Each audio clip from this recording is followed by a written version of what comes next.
देखना स्टार्ट किया जब मेरी वाइफ उसमें आई मिलोनी। तो परफॉर्मेंसेस, स्टोरी लाइन और बैकग्राउंड म्यूजिक, मतलब मैं खुद एज एन एक्टर होने के बावजूद यार उसमें एकदम इन्वॉल्व हो जाता हूँ, पता है। तो मैं सोचता हूँ कि जो लेमैन ऑडियंस है वो तो मैं समझ सकता हूँ कि क्यों इतना ग्लूड है to the screens. I think बहुत कमाल और बहुत मुश्किल है, पता है, इतना क्वालिटी मेंटेन करना इतने लंबे टाइम तक। Hats off to Rupali ma'am, वो आसान नहीं है यार, उतनी इमोशनल इंटेंस परफॉर्मेंस देना, 12-12 घंटे की शूट, पूरे पूरे महीने, पूरे पूरे साल, 4 साल से चल रही है। तो writers, creatives, actors, I think hats off to the entire team कि उन्होंने अभी भी वो पकड़ रखी हुई है ऑडियंस पे, और हर एपिसोड के बाद भी आप अगले एपिसोड का इंतजार करते हो। तो आई थिंक इट्स ग्रेट। अगर कुछ कहना हो डीकेपी प्रोडक्शन और राजन शाही जी के बारे में, तो जितना मैंने सुना है उनके बारे में और जो बात मुझे घर में पता लगती है, I think they are extremely professional people. और मतलब I honestly look forward to both my wife and I, हम लोग हमेशा से we used to pray to work with these kind of people जो ना, जो काम की इज्जत करते हो, इंसान की इज्जत करते हो, जहाँ कोई और पॉलिटिक्स या कोई और चीज़ें उनकी जगह ही ना हो। आप कितने अच्छे हो, कितना अच्छा काम करते हो, कितने सिंसियर हो as an artist, as an actor. आपके आंसर्स चालू करें? हाँ बिल्कुल, आंसर चालू कर सकते हैं। सेट हो जाओ पहले आराम से। कोई ready? Ready Krishna ji?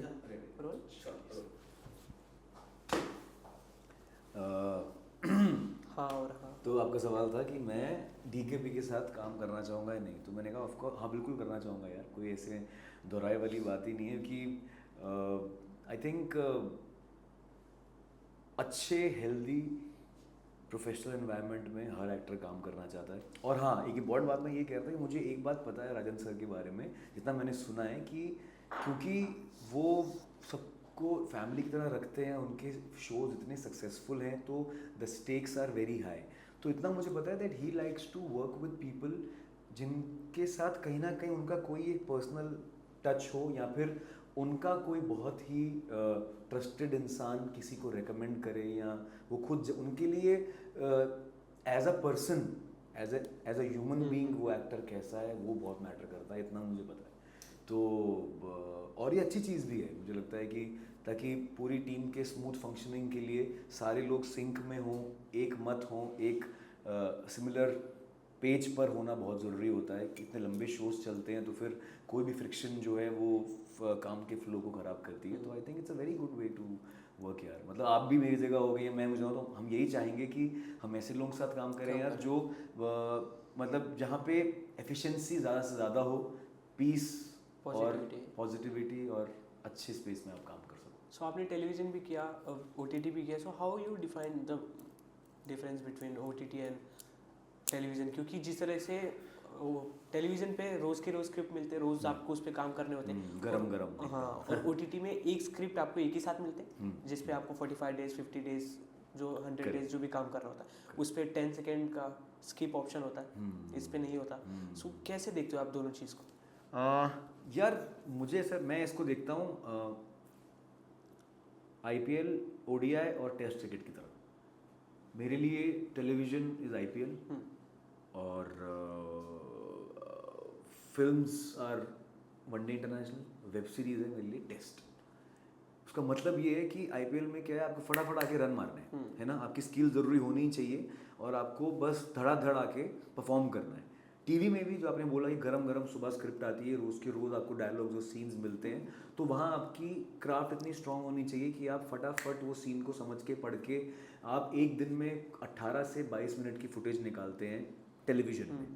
On the contrary OTT में जब आप शूट कर रहे हो तो आप दिन में 3 मिनट 4 मिनट 5 मिनट टिका के अच्छे से शूट करते हो। तो मीडियम के हिसाब से आपके काम करने की पेस बदल जाती है, प्रेपरेशन बदल जाती है।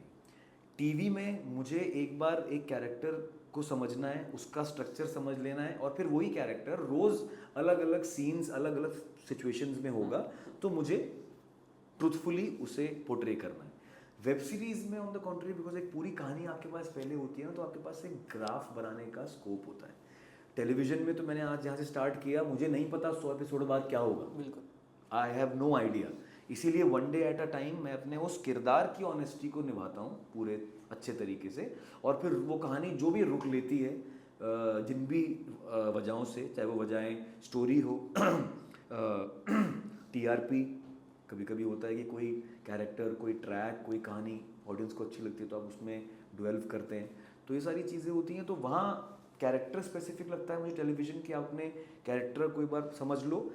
ओटीटी में आपके पास एक मौका होता है जहाँ पर आप पूरा पहले एपिसोड से लेकर आखिरी एपिसोड तक आपका कैरेक्टर जो होने वाला है वो ट्रांजिशन क्राफ्ट में दिखाने का आपके पास मौका होता है कि यार मुझे पता है कि ये लास्ट एपिसोड में ये होने वाला है, ये इसकी जर्नी है, तो आपको पूरी एक जर्नी देखने को मिलती है।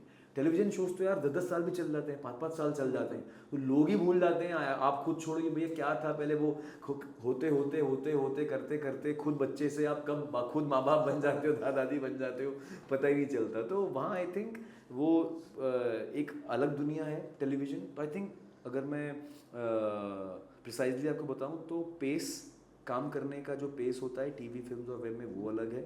आप कितना जल्दी रिस्पॉन्ड करते हो उस प्रोसेस को, वो जल्दी है। टीवी में बात करने का टाइम नहीं होता, आपको फटाफट शूट करनी होती है। ऑन द कॉन्ट्री ओटीटी और फिल्म्स में आप काफ़ी डिस्कशन करते हो, रीडिंग्स होती हैं, पहले वर्कशॉप होती है, पूरा ओरिएंटेशन होता है, 10 चीज़ें होती हैं। तो जैसे टेस्ट क्रिकेट में आप 20-25 बॉलें टिप टिप करने के बाद भी एक चौका मारो चलेगा, सिमिलरली वो वाला स्पेस है आपका ओटीटी वाला, कि आप एक ही कैरेक्टर की एक ही स्टोरी बार बार डिस्कस करते हो, रीड करते हो, रीडिंग्स होती हैं, कई सेशंस ऑफ रीडिंग होता है, रिहर्सल्स होती हैं, थिएटर की तरह जैसे आपका इसमें होता है थिएटर में। टीवी में एक सीन एक बार ही आप करोगे, वो आया गया खत्म, वो कभी दोबारा रिपीट सेम सीन दोबारा नहीं कर सकते आप। तो हर मीडियम का एक अपना चार्म है यार, एक अपना मज़ा है। बिल्कुल। But now you have a two personality, एक आर्टिस्ट की, एक पर्सनल गौरव जी की। सो मैं अगर आर्टिस्ट के पर्सपेक्टिव से पूछूं कि आपको किस जॉनर की काम करना पसंद है, तो वो काफ़ी अलग हो जाएगा। अच्छा, क्योंकि आर्टिस्ट स्क्रिप्ट है, राइट, एक्टर है, करना पड़ेगा। पर मैं अगर गौरव जी से पूछूं कि आपको किस जॉनर की चीज़ें देखना पसंद है, किस शोज़ देखना पसंद है, तो वो क्या होंगे? यार मुझे इंटेंस थ्रिलर्स बहुत पसंद है। थ्रिलर्स मुझे बहुत अट्रैक्ट करते हैं। कोर्ट रूम ड्रामास का मेरे को बहुत शौक है, और ये मतलब जो स्टोरी, मतलब जहाँ स्टोरी बहुत इंटरेस्टिंग और एंगेजिंग हो ना, वो चाहे कोई भी जॉनर हो, मुझे वहाँ मज़ा आता है। ऑफ कोर्स कॉमेडी तो हम लोग देखते ही हैं, अच्छा लगता है लाइट वॉच करने के लिए, but I think anything and everything that is engaging as a story, मुझे वो रिगार्डलेस ऑफ द जॉनर अच्छी लगती है। बट थ्रिलर्स आई थिंक मेरा एक फेवरेट जॉनर है। So any dream project and any director you want to work with? यार dream project तो जब मैं कर लूँगा शायद तब बता पाऊँगा कि यार ये तो कुछ ड्रीम प्रोजेक्ट टाइप था, बिकॉज ऐसे मैं क्या बोलूँ कि मेरा क्या ड्रीम प्रोजेक्ट है। कि इनके साथ ही, इन एक्टर के साथ या इन डायरेक्टर के साथ काम करना हो आपको? यार बहुत सारे लोग हैं जिनके साथ काम करना चाहता हूँ। जैसे मैं अनुराग कश्यप साहब के साथ दोबारा काम करना चाहता हूँ, हंसल मेहता सर के साथ, इम्तियाज़ अली सर हैं, विशाल भारद्वाज, ये लोग हैं क्योंकि मुझे ऐसा लगता है कि इनके सिनेमा ने मुझे सबसे ज़्यादा इंस्पायर किया है, तो इसीलिए ये नाम। बाकी मतलब ग्रैंडजोर में जाओ तो संजय लीला भंसाली साहब हैं, करण जौहर साहब हैं, इनकी फिल्में एक अलग दुनिया है, वो भी मुझे बहुत इंटरेस्टिंग लगती है। बट इसलिए कोई ऐसे 2-4-5 नाम नहीं है यार, मतलब हर कोई मुझे ऐसा लगता है जो मुझे एक ऐसी कहानी और ऐसा किरदार दे सके जो कि मुझे मेरे पसीने छुड़वा दे और लगे कि हाँ यार यहाँ ताकत लगानी पड़ेगी, मज़ा आएगा, वो प्रोजेक्ट मैं ऐसे प्रोजेक्ट्स और ऐसे डायरेक्टर्स के साथ काम करना चाहता हूँ जहाँ मुझे अपने आप को पुश करने का मौका मिले। बिल्कुल। और इस दौर की अगर बात करें तो इस दौर में सोशल मीडिया काफ़ी ज़्यादा इम्पॉर्टेंट हो गया है, हर प्रमोशन के लिए भी और पर्सनल लाइफ को जिस तरह से लोगों को दिखाएं उसके लिए भी। और ये जेनजीज भी काफ़ी इम्पोर्टेंट है, तो हम दोनों पे आते हैं। पहले इस दौर में लव ब्रेकअप काफ़ी ज़्यादा नॉर्मल हो गया है जेनजीज के लिए भी, 2000 वालों के लिए। तो आपके पोस्ट में भी हमने देखा है जिस तरह से आपका बॉन्डिंग है, आपका लव जिस तरीके से, तो what is love according to you, क्या डेफिनेशन? बहुत सारी बातें एक साथ पूछ ली हैं आपने। Social media media second point, हाँ, और पहले उसके बाद ये, हाँ तो बताओ पहले पहले क्या पहले प्यार। पहले प्यार। यार मैं ना थोड़ा I am a very old school soul. मैं चाहे वो काम को लेकर हो या प्यार करने के तरीकों को लेकर या ज़िंदगी जीने को लेकर, मुझे ऐसा लगता है कि मैं ओल्ड सोल जिसे बोलते हैं ना, मैं वैस उससे ताल्लुक़ रखता हूँ। तो प्यार ना यार जैसे आजकल कंटेंट की तरह हो गया, इतना सारा है, इतने सारे ऑप्शंस हैं कि समझ ही नहीं आता क्या देखें, है ना। आप जब रिमोट लेकर बैठते हो टीवी के सामने तो फिल्म या वेब सीरीज़ देखने से ज़्यादा टाइम तो मुझे लगता है आजकल सेलेक्ट करने में निकल जाता है कि क्या देखूं, इतना सारा है। सिमिलरली मुझे लगता है आजकल सोशल मीडिया और ये ऐप्स वगैरह की वजह से ऑप्शंस बहुत ज़्यादा बढ़ गए हैं, इसीलिए मैंने कनेक्ट किया जेनजी और सोशल मीडिया सब एक साथ। हाँ, तो मुझे ऐसा लगता है कि ऑप्शन बढ़ जाने से और ये सोशल मीडिया वाले कल्चर से ना यार पेशेंस और ठहराव मिसिंग हो गया। जो लव आजकल में हमने देखा था ना, मुझे लगता है वो बहुत, it was very ahead of its time. 10-12 साल हो गए उस फिल्म को, ज़्यादा मेरे ख्याल से। बट मुझे लगता है कि वो चीज़ हम लोग बहुत जल्दी मूव ऑन कर जाते हैं। जैसे जितनी फास्ट हम लोग एक स्टोरी या पोस्ट स्किप कर देते हैं ना, उतनी ही जल्दी मुझे लगता है आजकल लोग प्रॉब्लम्स आने पर रिलेशनशिप स्किप कर देते हैं। और बहुत ही डिसहार्टनिंग चीज़ है, क्योंकि इस जनरेशन को समझ ही नहीं आ रहा कि एक असली रिलेशनशिप का मज़ा, सैंटिटी और उसका एहसास क्या होता है। आप मतलब मैं ताल्लुक़ रखता हूँ यार, मैंने तो जब अपनी उम्र में ये सब किया है तो मैं तो लेटर लिखने वाला आशिक रहा हूँ। सोशल मीडिया पे टैग करने वाला और वो वाला तो मतलब हाँ, अब एक फॉर्म ऑफ एक्सप्रेशन हो जाता है, लेकिन कुछ लोग तो जी ही सोशल मीडिया पे कितना खुश हैं दिखाने के लिए रहे हैं। तो वो बहुत मतलब मैं आपको ऑनेस्टली बताऊं, as an actor, as an individual मेरा ये सपना है कि मैं जितना जल्दी हो सके ना मैं गायब हो जाऊं सोशल मीडिया से, टू बी वेरी ऑनेस्ट। क्योंकि मुझे लगता है कि खुशियों मतलब जिस मकसद से बना था ना सोशल मीडिया, वो बहुत पीछे छूट गया। और जो अब जिन चीज़ों के लिए इस्तेमाल किया जाने लगा है, वो सारी बड़ी, आप सबसे ज़्यादा तो वो आपकी दिमागी सुकून के लिए बहुत ख़तरनाक है चीज़ें। तो अगेन प्यार की बात भी वहीं आती है। प्यार की बात करूँ तो इतने ऑप्शंस अवेलेबल हो जाते हैं, तो क्या होता है कि आप मूव ऑन करना आपको ज़्यादा आसान लगता है, बजाय कि हमारे नानी और दादा के ज़माने में जब पंखा ख़राब होता था तो उसे बार बार ठीक किया जाता था जब तक कि वो बिल्कुल ख़त्म ना हो जाए। यहाँ हम लोग छूटते ही नया पंखा ले आते हैं। अरे क्या एग्जाम्पल। तो वो एक वे ऑफ लिविंग था। जब तक चीज़ को ठीक किया जा सकता है उसे ठीक किया जाता था, एफर्ट लगा के। और जब तक आप उसे ठीक कर सकते हो तब तक ठीक करने की एक रिवायत थी। अब तो गलती होने से पहले या होते ही आपके पास मूव ऑन होने का ऑप्शन है। तो आई थिंक बहुत लॉस्ट हो जाएगी जनरेशन अगर बहुत जल्दी हम लोगों ने नहीं सीखा। मैं खुद भी ऑलमोस्ट उसी जनरेशन का ही हूँ यार, बट मेरा ये मानना है कि जो स्टेबिलिटी, जो ठहराव आपका, ऐसे हम लोगों ने 8 साल डेट किया था शादी करने से पहले, और 2 साल शादी को हो गए, ऑलमोस्ट 10 साल, 1 दशक हो गया मुझे अपनी पार्टनर के साथ। तो जो स्टेबिलिटी और जो ग्रोथ, वो सचिन साहब की एक बात थी, पता नहीं किसने कही थी, that if you want to go fast go alone, if you want to go far go with someone. तो आई थिंक ये चीज़ मैंने तो समझ लिया और मेरे को तो बहुत हेल्प किया एज अ ह्यूमन बीइंग। मुझे वो लव की जो स्ट्रेंथ है ना, और जो सपोर्ट होता है, एक इंसान के साथ आपका जो बॉन्ड होता है वो अलग ही होता है। It can not be compared to बदलते पंखों से, आप उन्हें कंपेयर नहीं कर सकते। तो ये सोशल मीडिया कंट्रोवर्सी आपको इफेक्ट करती है? कंट्रोवर्सी किसे कहते हैं?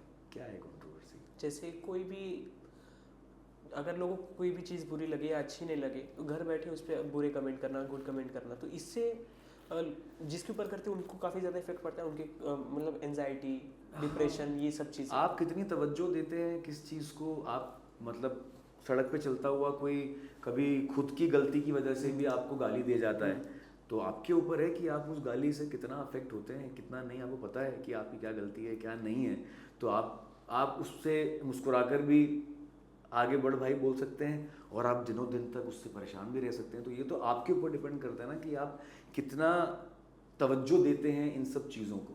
तो जो लोग हैं जिनकी ज़िंदगी ही सोशल मीडिया से चलती है, और वो उन्हीं के फॉलोअर्स और कमेंट्स और वहाँ की जो फेम है वो वही खाते पीते हैं वो जो, तो जाहिर सी बात है उनको वहाँ मिलता हुआ क्रिटिसिज्म तो खलेगा। लेकिन अगर मैं स्थिर भाव से रहता हूँ कि हाँ ठीक है भाई, वाह वाह भी बोल रहे हैं लोग तो भी ठीक है, गाली भी दे रहे हैं तो भी ठीक है, तो वो स्थिर भाव होना बहुत ज़रूरी है। तो जब तक आप अप्रिसिएशन से डिटैच नहीं होगे, आप क्रिटिसिज्म से भी डिटैच नहीं हो सकते। तो ऐसा कभी होगा नहीं लाइफ में कि आपको सिर्फ तारीफ ही मिले और क्रिटिसाइज़ कोई ना करे। भगवान को क्रिटिसाइज़ कर देते हैं लोग, तो फिर हम क्या चीज़ है। तो मेरा ये मानना है कि जितनी तवज्जो आप इन चीज़ों को देंगे उतना ही वो आपको असर करेंगी। और ये सब मतलब ध्यान नहीं देना चाहिए यार इन सब चीज़ों पे। लाइफ को जीने पे जितना ध्यान देना चाहिए ना, मतलब वो जो खाने की फ़ोटो खींच के डालना पहले, और हर जगह पहले उसको डॉक्यूमेंट करना। मैं दावे से कह सकता हूँ आप भी, आजकल हम लोग 256 GB वाली जनरेशन में जी रहे हैं। कितने लोग हैं जो जाके सारी फ़ोटोज़ देखते हैं, खींचनी सबको होती हैं, कोई देखता नहीं है। 10 में से 8 लोग उन फ़ोटोज़ को, मैं आपको गारंटी से कह रहा हूँ, दोबारा देखते भी नहीं हैं, जब तक उन्हें दोबारा पोस्ट करने की नौबत ना आए किसी की बर्थडे एनिवर्सरी पे। लेकिन एल्बम्स आज भी हमारे माँ बाप, हमारे दादा दादी लेकर बैठते हैं कि ये वहाँ गए थे, या ये देखो शादी की एल्बम। तो 256 GB 512 GB ये सब सिर्फ नॉइज़ है, नॉइज़, इट्स अ क्लटर। तो हमें डीक्लटर करने की बहुत ज़रूरत है। क्या बात है। और अब जो अभी हाल ही में जो ट्रेंड चल रहा है मेट गाला, जिस तरीके से SRK सर ने इंडिया को रिप्रेजेंट किया, दिलजीत दोसांझ जी ने एकदम पंजाबी राजा वाला लुक दिया, उस बारे में आपको क्या कहना है, जिस तरह से फैशन एकदम तेज़ी से आगे बढ़ रहा है? फैशन यार बहुत अच्छी चीज़ कही हमारे दोनों इतने लेजेंडरी लोगों ने कि fashion is about being who you are and being comfortable in whatever you are. तो वही चीज़ है, दिलजीत सर ने भी अपनी roots where he comes from और वहाँ की जो वेशभूषा है, and he feels comfortable in that. हमने देखा है कि अपने कॉन्सर्ट्स में भी वो अपनी वही लुक रखते हैं। तो आई थिंक ये है असली फैशन, ना कि वो जो ट्रेंड है वो फॉलो करो। जो आपके अंदर से आता है, what comes from with in, और उसमें आप सबसे ज़्यादा कंफर्टेबल होते हैं। तो इतने हज़ारों लाखों लोग हैं कॉन्सर्ट में भी, वो आदमी अपनी वेशभूषा में पगड़ी और धोती और जैकेट और कुर्ते में रहते हैं, और he is a rock star because he feels truly comfortable in however he is. Similarly Shahrukh sir ने भी, मैंने देखा था वीडियो, उन्होंने यही कहा था कि मतलब I am Shahrukh Khan, I am just being my self. उनका जो फेवरेट कलर है, जो फेवरेट स्टाइल है, उन्होंने वही किया। तो I think fashion is most importantly carrying your self the way you feel the most comfortable. Trend कुछ नहीं होता। क्या बात है। अब लोगों के लिए क्या सरप्राइज है आपकी तरफ से, गौरव जी को कहाँ नया देखने वाले, और क्या अपकमिंग है आपकी तरफ? यार सब सरप्राइज़ है तो फिर मैं बता दूंगा तो वो सरप्राइज़ रहेगा नहीं। नहीं नहीं, बहुत जल्द। और इतना कह सकता हूँ कि कुछ बहुत ही इंटरेस्टिंग रूप में दोबारा देखने को मिलूँगा मैं। आई होप जल्दी, बहुत जल्दी। बस वो थोड़ा सा इंतज़ार कर रहा हूँ मैं भी, थोड़ा सा आप लोग भी कर लो, तो जब सामने आएगी वो चीज़ तो पता लग ही जाएगा। क्या बात है, बहुत अच्छा लगा आपसे बात करके। Thank you so much. Same है। Any message to your lovely fans? नहीं यार, मैसेज नहीं, मैं बस with all gratitude, sincere gratitude, मैं थैंक यू बोलना चाहता हूँ for all the love that you have given to the secret of the Shiledars, ज़्यादा मत ओढ़, and all the previous works. If you have seen any, नहीं देखा तो प्लीज़ देखिए। जो भी मैंने पहले काम किए हैं, मन मर्जियाँ, शिद्दत, ये सारी चीज़ें देखिए, and I am just very grateful. Thank you so much. ऐसे ही आप सपोर्ट करते रहिए, and just be as honest in living as you can. Thank you. Thank you.